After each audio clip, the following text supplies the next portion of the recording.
And we've got to, it says my bit rate is out of range, but it isn't. And so what do? I don't know. We're going to figure that out maybe today. And let's see if we've got any sound. We do. 5, 4, 3, 2, 1. I'm John Miglosh for the Wisconsin DMA and the International Society for Strategic Marketing. Big show today. I can't even get my head around it. It's so big. So let's dive in. Let's try and get your attention. Never did that hands thing before. Okay, so first off, let's talk about Cincinnati's mayoral race, which of course is on every major news outlet because it's a year from now, right?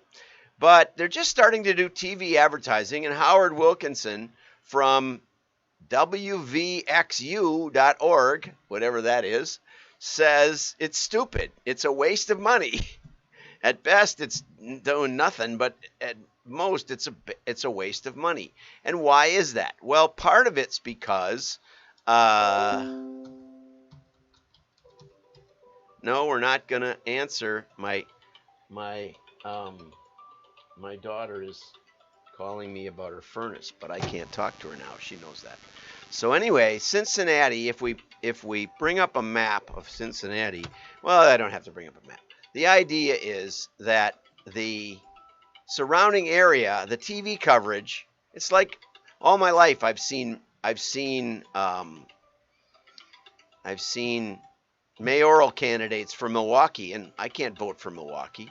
So if we look at Cincinnati, zoom out a little bit, you can see that there's a lot of stuff around it. There's Indiana over here.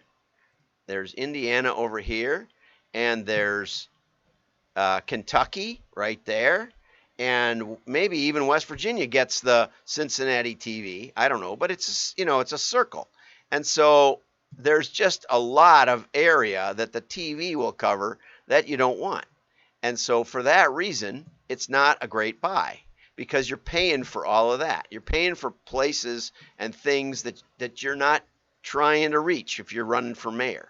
Okay, and it says TV ads often miss the mark because voters are beyond the city limits in Hamilton County, in surrounding counties in Kentucky and Indiana, and thousands of places that they couldn't care less about what neighborhoods you represent. And then they tell a story about a guy who flew an airplane around the Red Stadium, Riverfront Stadium, and said, I think that's the Red Stadium anyway, and flew an airplane around with a banner talking about him running for mayor, and somebody asked if he realized that probably 80% of the crowd wasn't from the city of Cincinnati, and he said no, it hadn't occurred to him. Okay, well that's kind of what's going on in digital advertising. Okay, so we're going to talk a little more about that. So here is a news story from Dr. Augustine Fu, and it says, MEPs, which are members of the European Parliament, call on large companies to stop advertising with Facebook and Google. That's big news. Okay, it seems like they're kind of fringy parties, okay, but they are members of Parliament. They say that this is because they contribute to an ad-funded, opaque, toxic ecosystem, a threat to privacy, social cohesion, and democracy worldwide. Okay? So here's the letter. Dr. Fu kindly sent me the letter just a few minutes ago. And, it's for the attention of the CEO. Subject, your company's use of digital advertising technology just this week. It says current digital advertising ecosystem is posing a burgeoning threat to privacy, societal cohesion, and democracy around the world. We want to call upon you as a corporate leader to stop contributing to the highly opaque and toxic ecosystem of tracking advertising. We call on you to switch to less harmful and more effective alternatives which are readily available, which of course we know one of them is mail. And that tracking advertising technology accumulates enormous amounts of personal data, often without the knowledge or clear consent of the data subjects concerned. and you're putting 70 billion into digital advertising, most of which goes to Facebook and Google. By continuing to use tracking advertising platforms, you are only financing the growth of a harmful system. Not only that, but you're a victim as well of fraud and price skimming. That's a pretty damning letter, right? Organizations and businesses such as the New York Times, Dutch public broadcaster Stir, and search engine DuckDuckGo have already created alternative advertising systems that are just as or even more effective as the personal data-driven model and have fewer negative externalities for society. And here's the names of the EU parliamentarians who signed the letter. Okay, so this thing goes on and it says that the whistleblower says that the algorithms actually reward the crazy, the hype, the clickbait. And so we're going to just get into that. But before I do, I want to talk a little bit about how this system works with your data. So let's, just hit the pause instead of the go button. This point in time, though, in the early 20-aughts, I'll call it. There were Okay, before I start, this is Destin, and he does a channel called Smarter Every Day, and I've been following it for literally for years and years. It was probably the first channel on YouTube I subscribed to because he seems like a nice guy. His first video was a chicken, and if you hold a chicken and move it around, his head will stay perfectly still. How does a chicken do that? His or her. And so he talked about that. That was his very first video. And they, he's gotten a baseball to fly faster than the speed of sound and some other stuff like that. So just a lot of fun, mostly. He's kind of a NASA scientist. And but he's talking about privacy. And he said that when the telegraph, you remember the Pony Express. Everybody remembers the Pony Express, but it only really existed for about 2 years. And the reason was because right after that, they strung wires across the country and they could send telegrams. And so the telegrams were like that, and Morse code. And that allowed them to send them way faster than the ponies could run. But it also meant that you could put, all it was a switch going on and off, tick, tick, tick, tick, tick. And so you could, anywhere along that whole wire, you could put a wire up and you could basically hear it going tick, tick, tick. You just have to put another, a receiver on there that would be ticking as it made those connections again. And so anyway, anyone could listen in. And then the phone companies got started. And in the beginning, they were helping police solve crimes and things. But then they realized that they were listening into way too many conversations that just weren't germane to the crime stopping. And so there was a pushback. And society passed restrictive laws saying that you couldn't basically just gather information. It was, police admitted that they would listen into other conversations just for fun. And when I first was a kid, I remember answering the phone. I was supposed to only answer it if it rang 2 long rings because somebody else got the 2 short rings or something else. But you could pick up the receiver quietly and you could listen, and sometimes when you wanted to make a call, you'd pick it up and there was somebody talking on it. Okay, so I go back that far into history and out in the rural areas. And so there were very restrictive laws about listening in. And those laws basically were overturned at 9/11. The Patriot Act allowed for much more invasive, not only the listening part, but that government could get their hands on it if they could find it.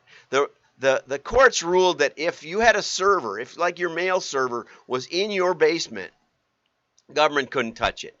Maybe that's why somebody put a mail server in their closet.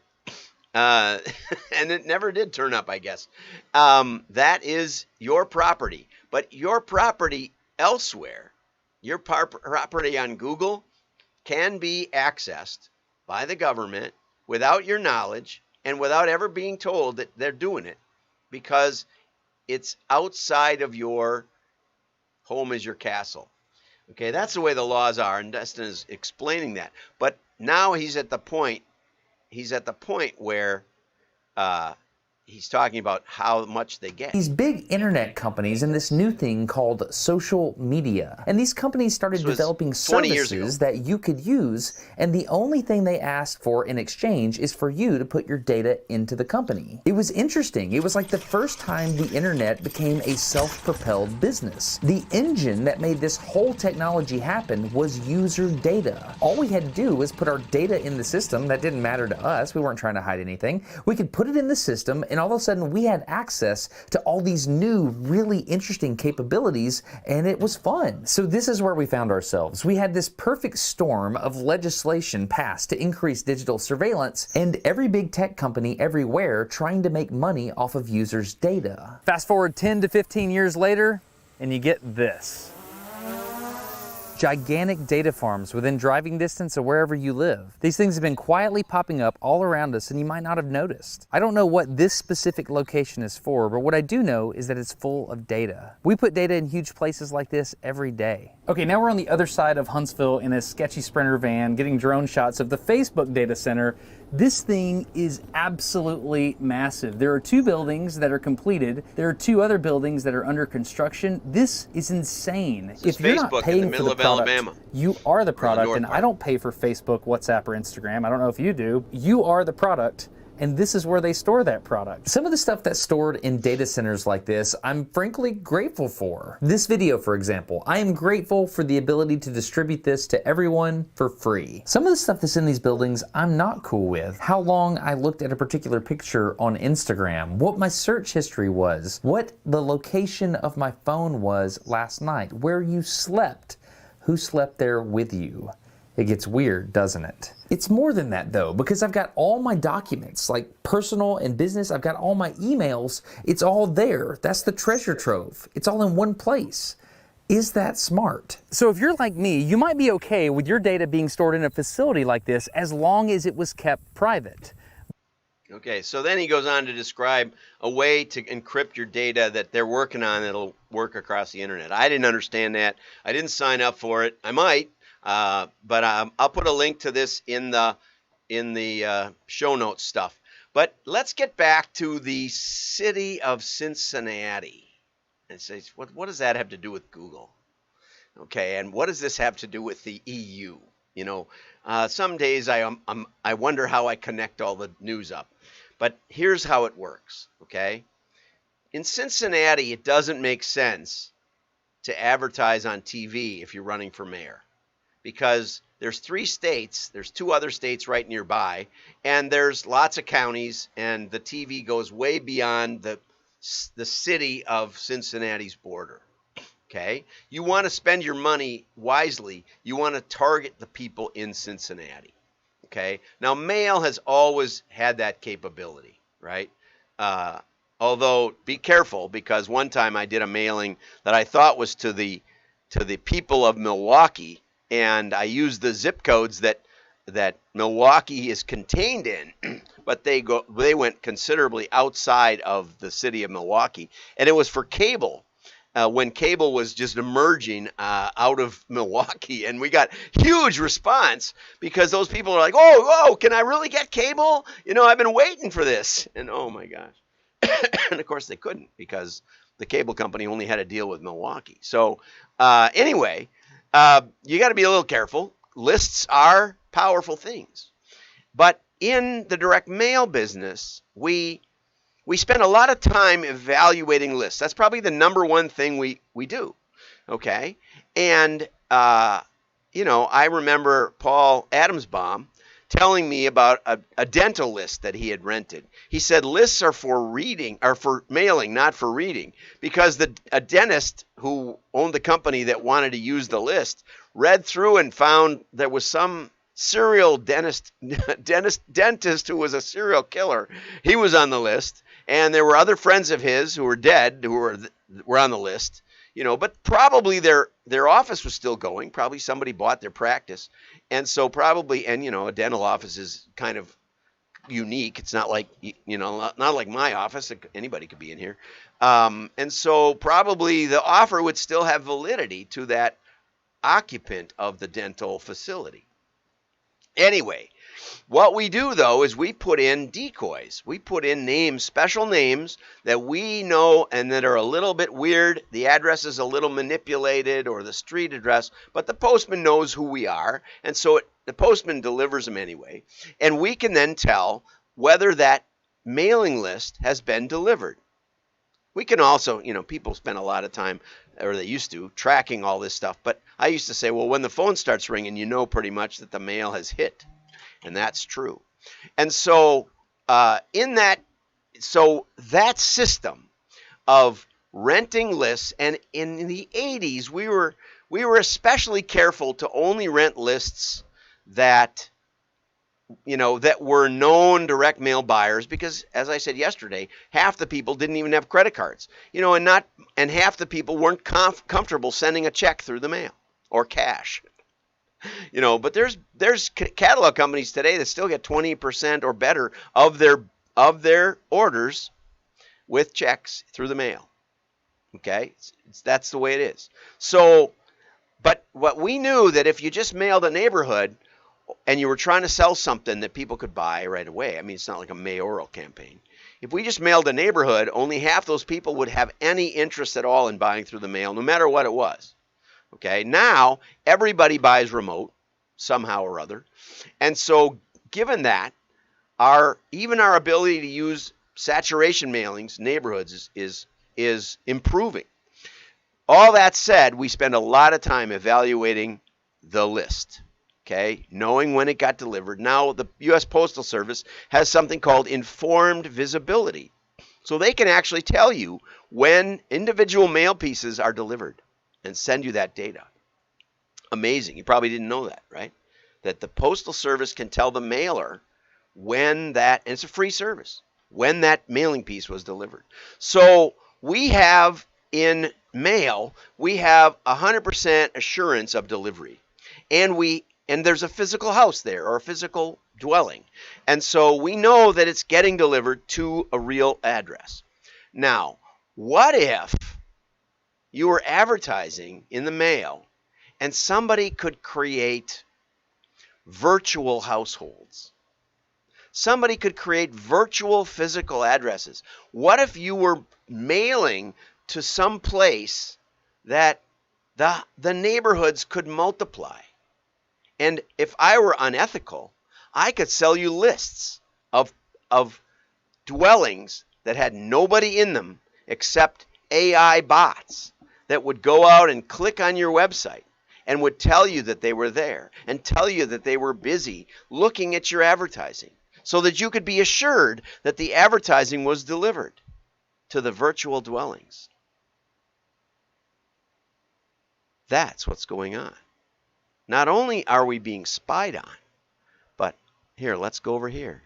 This is a baker, a lady, a food scientist. She's legit. How to Cook That is her site. She's got almost 5 million subscribers. Okay, which sounds like a lot. Okay, but she's getting a lot of messages saying, I'd like you to look at Mr. Cake. And Mr. Cake is a website. It's a website created by people that look like they're in the United States. They have a Facebook page. They have a website. She uncovers that it's entirely fake. It was a template, a WordPress template, where they left all the copy the same. They added an S to something that doesn't even make any sense, but everything else is identical. And they added a few clip art or a few stock photos of people, of chefs with high hats on, to make it look like there were actual people. And they have 100 other websites, just this one channel, which allows them to comment and to create backlinks across each of these channels. So we have, if you wanted to think of it as an advertising medium, we have another world. We have every one of these is like a new TV station. Not only that, let's go on and you'll see a little bit. Welcome to How to Cook That. I'm Anne Ridden, Oops. and in this episode, that's why he has been Okay, our so founder here's and the head fake baker stuff. since day one. Susan Anderson, who bakes cakes, decorates, and heads up marketing, and Steve Ruffalo. And here's their asking if they could content. send me a list of their channels, but they didn't reply. So I just hunted for them instead. Here's These their are the 100 channels that I have channels. found on YouTube that belong to yumup.co. This They is use delicious yumup.company. cakes, Co. My Cupcake. She goes on and Notice on in the that. name similarity to existing What's channels hilarious like My is- Cupcake Addiction. She was an individual creator who's no longer creating. Yummy Plus. Everything is very chocolate. They themed here. repeat all their Tasty content. Choice. And somewhere This along the one way, also she shows a looks very video similar to of the them last getting channel. awards from Chocolate YouTube. Plus. It's all fake. Not only that, but their channel has 2.3 billion views. And Mr. Cake has only been in existence for 11 months. Their top videos, that channel alone has 222 million views. Now, I've been on YouTube for a long time, since mainly 2012. And I have, I don't know what, 40,000 views or something. And then you say, well, your content is about direct mail, and who wants to hear about that? Well, there's some truth in there, right? But I know a lot of, I follow a lot of channels that have great content and telling real stories and are real people. I don't know any YouTube creator that has 1 billion views. And she points out that the thumbnails, this one she showed was up 40 times or something on one channel alone. And the content didn't have anything to do with that. You couldn't find them slicing into this mysterious chocolate cake, right? There's probably duplicates right here in front of us, but I have some visual challenges trying to pick out the duplicates, but I'm sure they're there. But then she shows videos of them getting the 1 million subscriber awards and the 10 million subscriber awards, the gold plaques from YouTube, the silver plaques for when they hit 100,000. Turns out they're in Vietnam. Nothing wrong with that. But what you have to understand is, if you're an advertiser, YouTube, which is Google, is serving viewers this content because it's so well engaging with bots. They've hired bots to go view their videos. They probably use AI to crank these videos out a dozen a day, and they churn the whole mess, right? They churn the whole mess to game the system.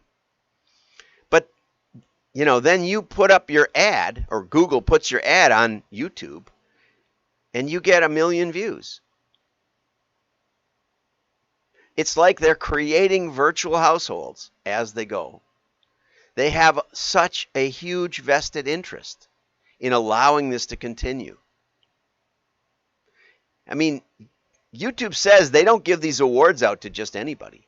Wish I could find them opening all the awards they got. There's so many awards, you can't even believe it. They have a big party in Vietnam over there. They have a big party open. And YouTube says, we don't just give these out. You have to follow all our policies. Here's the Vietnam section. Let's see. They do unboxings. Oh, here it is of over here. YouTube play buttons.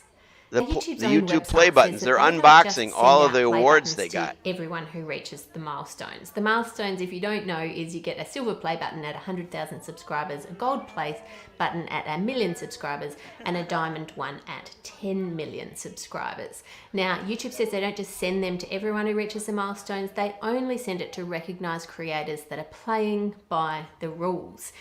And if we have a look here, it says channels are subject to review before awards are given, and only creators that keep their accounts in good standing will get them. And she goes on to point out how this violates the rules, reusing content over and over and over, and reusing and creating your own backlinks. It violates the rules. Why would they let this go on? I'll tell you why. Because, imagine if I were a list broker and I could create new worlds with billions of households that you thought were real. And I could let people create bots so that the houses responded. They didn't buy, but they clicked. And you still get you still get sales. I'm not saying that Google and Facebook doesn't get sales. But what are you paying for? What do you tell your boss that you got? Views, clicks, engagement, messages. Look at all of the statistics. You're using Google Analytics to tell you what's happening out there. It's a scary thought. So I want to reach out to Dr. Augustine, and he's going to uncover some more of this. I'm hoping to have a show in November, having him on the show, and we'll have about an hour program where you can ask your questions. I know I went too long today.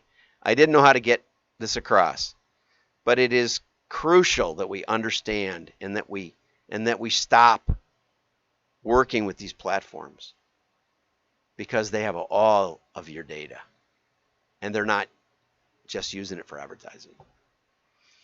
And they're creating fake worlds that you're paying for with real dollars. Billions of dollars. And it's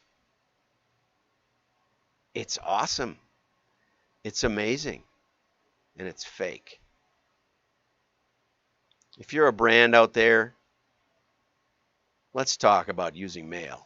Let's talk about getting some real hard data that will work with machine learning, that will tell you what your audience is actually like, that will tell you who got contacted. It'll tell you who engaged and didn't buy, and all of it's real. Imagine that. Have a great day. Like and share. Your friends will know you're smart. Bye-bye.